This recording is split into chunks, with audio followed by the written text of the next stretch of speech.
Hello to all of you, स्वागत है आप सभी का आपके अपने YouTube channel Sumit Rana BSc classes में। बच्चों, आज हम लोग यहाँ पर जो प्रगति बैच हमारा चल रहा है जो कि बिहार राज्य के लिए है बच्चों, यहाँ पर हम लोग फ्लावर डिस्कस कर रहे थे और फ्लावर के अंदर हम लोगों ने कुछ पार्ट कवर कर लिए थे फ्लावर के, जिसमें कि एसेसरी वर्ल हम लोग कवर कर रहे थे और उसमें जो पॉइंट्स थे वो हमने कवर कर लिए थे। ओके, अब हम लोग यहाँ पर फ्लावर के अंदर सिमेट्री और एस्टिमेशन दो चीजें यहाँ पर आज कवर करेंगे। तो चलिए देख लेते हैं।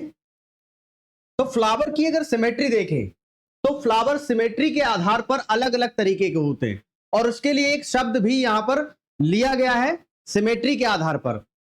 तो यहां पर हम लोग सिमेट्री ऑफ फ्लावर समझेंगे, यानी पुष्प की सममिति। ठीक है, पुष्प की सममिति जो कि आपकी फ्लावर मॉर्फोलॉजी के अंदर, यानी जो फ्लोरल मॉर्फोलॉजी है उसके अंतर्गत आती है ये। तो सिमेट्री ऑफ फ्लावर, जिसमें कि सिमेट्री के आधार पर तीन तरीके के फ्लावर्स होते हैं, जिसमें कि तीन तरीके की सिमेट्री भी पाई जाती है। पहला है आपका एक्टिनोमॉर्फिक सिमेट्री, जिसको आप रेडियल या रेगुलर सिमेट्री के नाम से जानते हैं। दूसरा है जाइगोमॉर्फिक सिमेट्री या बायलेटरल सिमेट्री, और तीसरा है आपका एसिमेट्रिकल या इरेगुलर सिमेट्री। उससे पहले आप लोगों को एक अपडेट देना चाहेंगे, अगर आप हमारे बैच के अंदर ज्वाइन नहीं किए हैं, प्रगति बैच एप्लीकेशन के ऊपर लॉन्च किया गया बच्चों, जिसमें कि जूलॉजी की क्लासेस आपके सुमित सर और बॉटनी क्लासेस हमारे द्वारा दी जा रही हैं। और ये क्लास 4th सेमेस्टर के बच्चों के लिए है, बिहार राज्य के बच्चों के लिए। ठीक है, जिसमें कि बॉटनी ऑनर्स और जूलॉजी ऑनर्स दोनों क्लास के जो बच्चे हैं उनके लिए क्लास फेवरेबल है, याद रखिए। और इसको ज्वाइन कैसे करना है? ज्वाइन करने के लिए आपको आना है कहां पर? गूगल प्ले स्टोर पर, जहां पर सर्च करना है आपको सुमित राणा बीएससी क्लासेस। इतना सर्च करने के बाद इंस्टॉल का ऑप्शन आएगा, इंस्टॉल कर लेना है और रजिस्टर वाले पर क्लिक कर लेना है। ठीक है, ऑप्शन पे। और जैसे आप क्लिक करेंगे, क्लिक करने के बाद इस तरीके से इंटरफेस दिखाई देगा, जिसमें कि आपको अपनी डिटेल्स फिल कर लेनी है और फिल करने के बाद रजिस्टर कर देना है।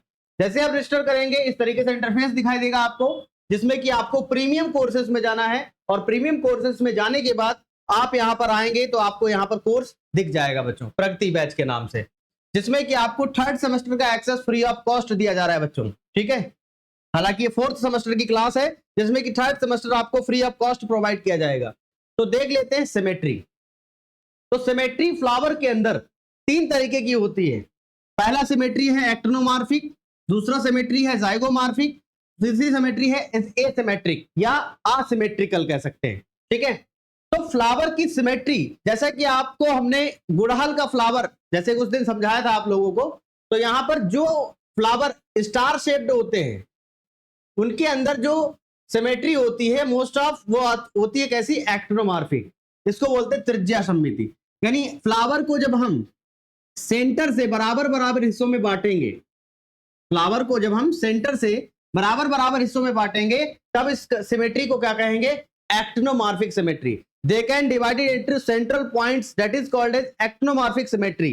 Okay, तो यानी जब हम किसी भी फ्लावर को सेंटर से बराबर बराबर हिस्सों में बांटते हैं, तब इस सिमेट्री को क्या कहेंगे? त्रिज्या सममिति, या इसको क्या कहेंगे? त्रिज्या सममिति। ओके, इसको त्रिज्या सममिति कहा जाएगा।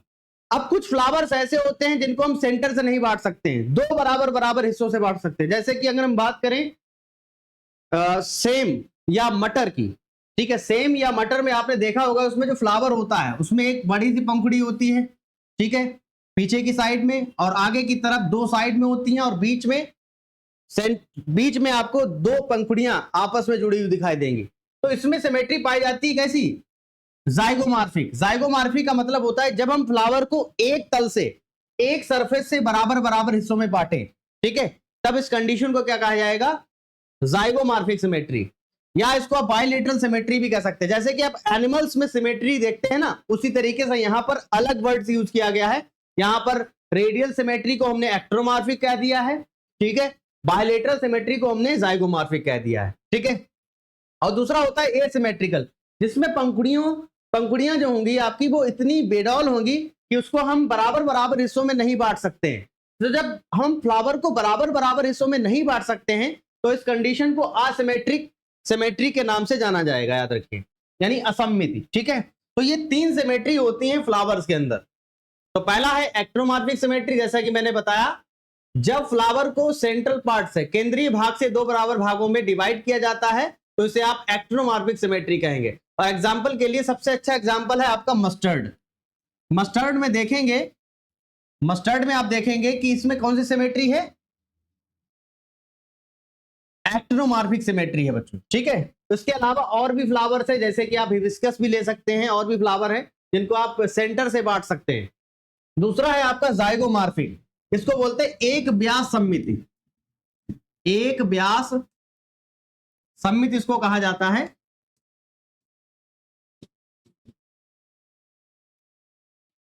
ठीक है, एक व्यास सममिति इसको कहा जाता है। यानी जब हम फ्लावर को एक तल से बराबर बराबर हिस्सों में बांटेंगे, सेंटर से नहीं, एक तल से बराबर बराबर हिस्सों में बांटेंगे, तब इसको आप क्या कहेंगे, जाइगोमॉर्फिक सिमेट्री कहेंगे। और ऐसा आपको किसमें दिखाई देगा, मटर में और गुलमोहर में, याद रखिए, ठीक है।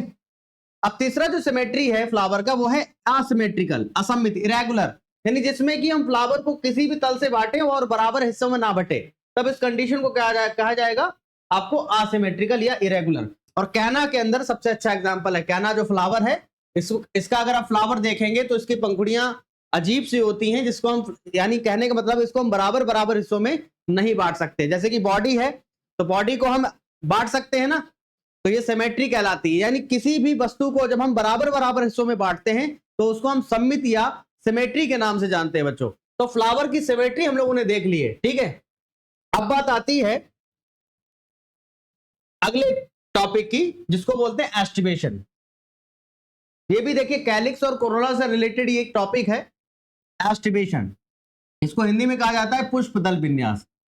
पुष्प दल विन्यास, यानी कहने का मतलब यह है कि कोई एक फ्लावर है, तो फ्लावर के अंदर पेटल्स यानी पंखुड़ियां और सेपल्स जो हैं, यानी दल और बाह्य दल किस क्रम में व्यवस्थित हैं, इसी क्रम को हम लोग क्या कह देते हैं, पुष्प दल विन्यास कहते हैं बच्चों। The arrangement of petals and sepals in a flower that is called as aestivation. यानी एक पुष्प के अंदर पेटल्स और सेपल्स का जो व्यवस्थीकरण है, अरेंजमेंट जो है, उसी को हम लोग क्या कहेंगे, एस्टिमेशन के नाम से जानेंगे। और आप जानते हैं कि फ्लावर जो है, फ्लावर में जो वर्ल है, कैलिक्स है, कोरोला है, इसमें सेपल्स और पेटल्स पाई जाती हैं, आप जानते हैं अच्छी तरीके से। तो इसमें जो पेटल्स और सेपल्स के लगने का जो क्रम है, पंखुड़ियां किस तरीके से व्यवस्थित है एक फ्लावर के अंदर, सेपल्स किस तरीके से व्यवस्थित है एक फ्लावर के अंदर, तो इसी कंडीशन को, इसी अरेंजमेंट को हम लोग क्या कह देते हैं, एस्टिमेशन के नाम से जानते हैं, या पुष्प दल विन्यास नाम से समझ में आ रहा है। पुष्प दल विन्यास यानी दलों का, यानी पेटल्स और सेपल्स का विन्यास किस तरीके से वो पाए जा रहे हैं, इसी को हम लोग कहते हैं एस्टिमेशन। अब ये देखिए, इसमें अलग अलग टाइप्स हैं आपके। इसमें सबसे पहला टाइप आता है कोरस्पर्शी, वाल्वेट एस्टिमेशन। ये किस तरीके का एस्टिमेशन है सर, ये क्या है, इसमें क्या होगा कि जो करोला है, ठीक है, करोला है जिसमें पंखुड़ियां पाई जा रही हैं, उसमें आप देखेंगे कि पेटल्स जो होंगी आपकी, वो एक दूसरे से इस तरीके से स्पर्श कर रही होंगी, टच कर रही होंगी। डायग्राम में देखेंगे थोड़ा सा समझ में आएगा आप लोगों को। देखिए, ये है डिफरेंट टाइप के एस्टिमेशन हमने यहां पर दिए हैं on the basis of Corolla and calyx. Different type के क्या है एस्टिमेशन है, जिसमें हमने सबसे पहले बात की किसकी, वॉल्वेट की। तो ये नंबर 1 है आपका वॉल्वेट।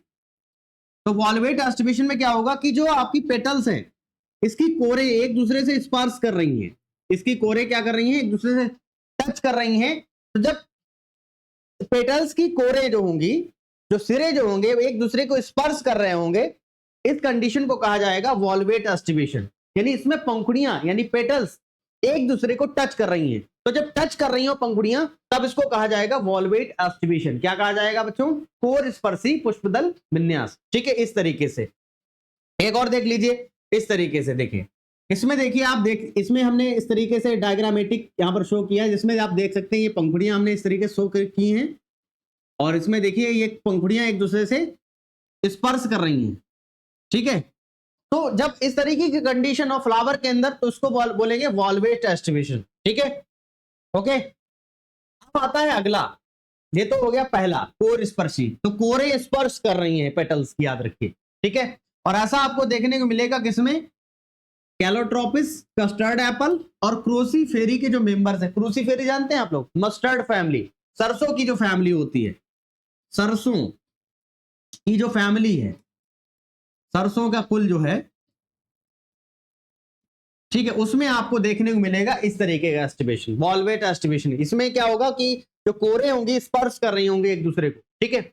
अगला जो है आपका एस्टिमेशन ट्विस्टेड या व्यवर्तित, व्यवर्तित पुष्पदल विन्यास या ट्विस्टेड एस्टिमेशन। इसमें क्या होगा, इसमें पंखुड़ियां जो होंगी वो क्या करेंगी, देखिए पेटल्स, इसमें पेटल्स का एक भाग पास वाले पेटल्स के कुछ भाग को ढक लेता है। यानी जो पेटल्स हैं, ये पंखुड़ियां हैं मान लीजिए, और इसमें क्या होगा, एक पेटल दूसरे पेटल्स को ढक लेगी इस तरीके से, ठीक है। ये पेटल है, ये पेटल है, इस तरीके से क्या हुई, ढक लेगी बच्चों, ठीक है। तो कह रहा है इसमें पेटल्स का एक भाग पास वाले पेटल्स के कुछ भाग को ढक लेता है तथा दूसरा भाग पिछले दल से यानी पेटल से स्वयं ढक जाता है। जैसे कि आपको देखने को मिलेगा ऐसा अरेंजमेंट कपास के अंदर, भिंडी के अंदर, गुड़हल के अंदर, यानी फैमिली मालवेसी के जो जितने भी मेंबर्स हैं उनके अंदर आपको ट्विस्टेड टाइप का ही फ्लावर पाया जाएगा। यानी यहाँ पर जो ट्विस्टेड टाइप का एस्टिमेशन है वो आपको देखने को मिलेगा। जैसा कि आप देख सकते हैं यहाँ पर ट्विस्टेड नंबर ये है आपका ट्विस्टेड बी नंबर। तो ट्विस्टेड में आप देखेंगे कि एक पंखुड़ी का सिरा अंदर की ओर दबा होगा और एक खुला होगा, एक अंदर की ओर दबा होगा, एक खुला होगा, इस तरीके से। तो जब एक पंखुड़ी का सिरा अंदर की तरफ दबा हुआ, एक खुला हुआ होगा, तब इस कंडीशन को क्या कहेंगे, ट्विस्टेड एस्टिमेशन कहेंगे बच्चों, ठीक है। थोड़ा यहां पर क्लियर नहीं दिख रहा है तो ये वाला देख लीजिए, इसमें आपको दिख रहा होगा, ये है ट्विस्टेड आपका।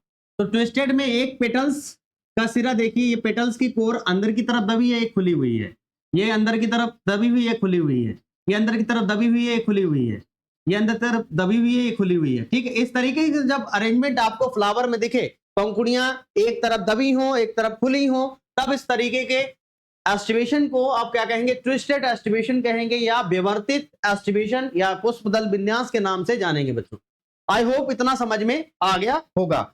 द अरेंजमेंट ऑफ पेटल्स और sepals in a flower that is called as aestivation, यानी एक पुष्प के अंदर पेटल्स और सेपल्स का जो व्यवस्थीकरण है, इसी को हम लोग पुष्पदल विन्यास या क्या कहते हैं बच्चों, एस्टिमेशन कहते हैं। ओके, अब आता है तीसरा है आपका कोर छादी पुष्पदल विन्यास, एम्ब्रिकेट एस्टिमेशन। इसमें क्या होगा, देखिए जरा, इसमें एक पेटल की दोनों कोर यानी एक पंखुड़ी की दोनों कोर पास वाले पेटल्स की एक एक कोर से ढकी रहती हैं और एक अन्य पेटल की दोनों कोर पास वाली पेटल्स की एक एक कोर को ढकती हैं। शेष पेटल ट्विस्टेड टाइप के व्यवस्थित रहती हैं अथवा सेपल या पेटल दूसरे से ओवरलैप तो होती हैं लेकिन उसकी कोई विशेष दिशा नहीं होती है। देखिए भाई, समझ में आएगा, डायग्राम समझेंगे तब। ए नंबर हो गया वॉल्वेट, बी नंबर हो गया ट्विस्टेड, ये है आपका कौन सा, इम्ब्रिकेट, सी नंबर। इम्ब्रिकेट में हमने कहा है कि एक पेटल्स का सिरा एक पेटल जो होगी वो पूरी तरीके से अंदर की तरफ दबी होगी, दिख रहा है आप लोगों को, एक पेटल पूरी तरीके से अंदर दबी होगी और एक पेटल पूरी तरीके से बाहर की तरफ होगी, और बाकी जो पेटल्स हैं वो ट्विस्टेड टाइप की होंगे, यानी एक कोर अंदर की तरफ दबी हुई है, एक कोर बाहर की तरफ खुली हुई, इस तरीके से देखिए है, इस तरीके से। तो एक इसमें आपको दिख रहा है कि 1 इन एंड 1 आउट, यानी एक पेटल्स पूरी तरीके से अंदर की तरफ दबी है कोरों से बाकी पेटल्स की, और एक पेटल ऐसी है जो कि बाहर की तरफ पूरी तरीके से खुली हुई है। डायग्राम देखेंगे दूसरा वाला तब समझ में आएगा आपको। देखिए इसमें आपको इम्ब्रिकेट दिख रहा है, इसमें देखिए ये पेटल पूरी तरीके से खुली हुई दिखाई दे रही है आपको, ठीक है, और एक पेटल आपको अंदर की तरफ पूरी तरीके से दबी हुई दिखाई दे रही है। तो इसमें हमने इसीलिए लिखा 1 इन एंड 1 आउट, यानी एक पेटल पूरी तरीके से अंदर की तरफ दबी हुई है और एक पेटल पूरी तरह से बाहर की तरफ खुली हुई है, और बाकी ट्विस्टेड तरीके से एक दूसरे को इस तरीके से ढक रही हैं, ठीक है, जिसका एक सिरा खुला होगा एक सिरा दबा हुआ होगा ट्विस्टेड की तरह, ठीक है। तो जब इस तरीके का एस्टिवेशन हो तो इसको आप कहेंगे कोर छादी पुष्पदल विन्यास या इम्ब्रिकेट एस्टिवेशन। ओके, इतनी बात समझ में आ गई होगी। अब ये जो इम्ब्रिकेट एस्टिवेशन है ये दो तरीके का होता है, ठीक है, असेंडिंग और डिसेंडिंग इम्ब्रिकेट दो तरीके का है, इसको भी देख लेते हैं हम लोग बारी बारी से। देखिए, तो जो कोर छादी है ये दो प्रकार का होता है, एक तो आरोही कोर छादी, ठीक है, असेंडिंग इम्ब्रिकेट, इसमें पिछले पेटल्स भीतर या अंदर होते हैं, अर्थात इसके दोनों कोर ढकी हुई होती हैं, जैसे कि सब फैमिली सीजलपिनोइडी, यानी जो फैमिली लेग्यूमिनोसी या फैबेसी है, दलहनी कुल है, उसका एक सब फैमिली उपकुल है सीजलपिनोइडी, जिसमें कि कैजिया और गुलमोहर के अंदर आप देखेंगे तो इसमें असेंडिंग एम्ब्रिकेट पाया जाएगा बच्चों, ठीक है। अगला है आपका अवरोही कोर छादी, ध्वजीय या बैक्सिलरी इसको कहा जाता है। इसमें आप देखेंगे कि जो बाहरी अग्र जो आपका पेटल है वो अंदर की तरफ होगा और जो पिछला जो पेटल होगा वो सबसे बड़ा होगा और बाहर की तरफ होगा, ठीक है। और इसमेम पश्च दल जो होगा, पिछला दल, उसको आप बैक्सिलरी के नाम से जानेंगे, वो ध्वजा की तरह दिखेगा कह सकते हैं, ठीक है। और इसीलिए इसको हम ध्वजिक पुष्पदल विन्यास के नाम से भी जानते हैं, इस बात का ध्यान रखना है। और ऐसा आपको दिखेगा मटर के कुल में, यानी फैमिली लेग्यूमिनोसी या फैबेसी के अंदर ही। और कौन सी फैमिली? लेग्यूमिनोसी के सब फैमिली पैप्लियोनेटी के अंदर। पैप्लियोनेटी क्या है सर? पैप्लियोनेटी एक सब फैमिली है, ठीक है, यानी अगर हम फैमिली की बात करें, फैमिली लेग्यूमिनोसी जो फैमिली है, ठीक है, इसके अंदर बात करते हैं तो इसके अंदर 3 सब फैमिलीज आती हैं। पहली आपकी सब फैमिली है पैप्लियोनेसी, ठीक है, दूसरी फैमिली है आपकी सीजलपिनोइडी,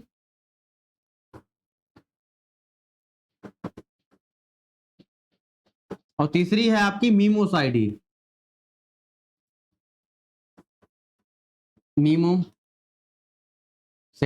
ठीक है।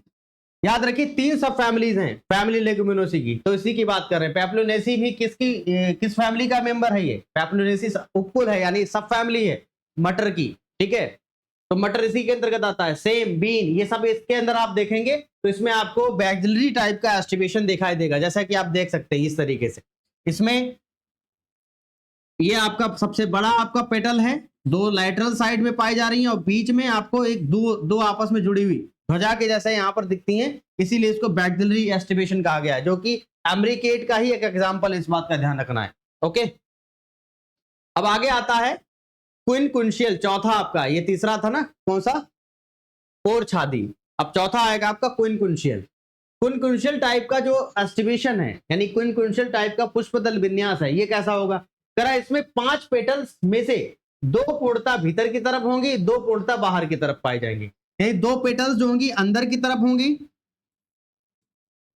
ठीक है, और 2 पेटल्स बाहर की तरफ पाई जाएंगी, इस तरीके से, यानी 2 इन एंड 2 आउट, और बाकी जो है वो एक दूसरे से दबी होंगी। जैसा कि डायग्राम देखेंगे समझ में आएगा। देखिए यहां पर आपको क्विनकुंशियल दिख रहा है, कहां पर दिख रहा है? ये है क्विनकुंशियल, ठीक है। इसमें आप देख सकते हैं कि इसमें पेटल्स ये है बाहर की तरफ, ठीक है, ये पेटल देखिए बाहर की तरफ, ये पेटल देखिए अंदर की तरफ, ये पेटल देखिए अंदर की तरफ, और बाकी एक खुला हुआ हिस्सा, एक अंदर की तरफ दबा हुआ हिस्सा है। तो जब इस तरीके का एस्टिवेशन हो कि 2 पेटल्स, यहां पर क्या था, 1 इन एंड 1 आउट इम्ब्रिकेट में, ठीक है, एक पंखुड़ी बाहर की तरफ खुली रहेगी पूरी तरीके से और एक पंखुड़ी अंदर की तरफ दबी रहेगी।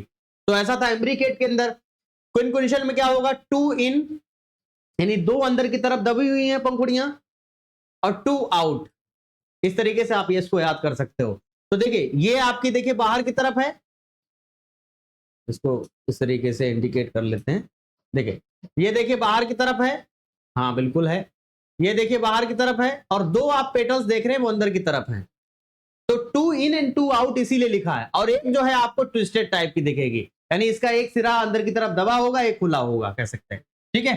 तो ये आपके 4 टाइप के क्या होते हैं? एस्टिवेशन होते हैं, याद रखिए कौन कौन से? वॉल्वेट एस्टिवेशन, ठीक है, वॉल्वेट एस्टिवेशन, उसके बाद हमने बताया twisted aestivation, imbricate aestivation and quincuncial aestivation. Imbricate aestivation में दो टाइप पढ़े हमने, ascending imbricate aestivation and descending and imbricate aestivation. तो ये क्या है आपकी पुष्पदल विन्यास, इसको आप जरूर तैयार करिए, एग्जाम में बहुत बार पूछा गया है, इस बात का ध्यान रखिए। अगर आप हमारे प्रगति बैच के अंदर नहीं जुड़े हैं तो जल्दी से जुड़ जाइए, क्लासेस स्टार्ट हो चुकी हैं ऑलरेडी हमारे एप्लीकेशन के ऊपर, और अधिक जानकारी के लिए आप इस नंबर पर कांटेक्ट कर सकते हैं बच्चों। ठीक है, तो मिलते हैं हम लोग फिर नेक्स्ट क्लास में। Thank you, all the best बच्चों।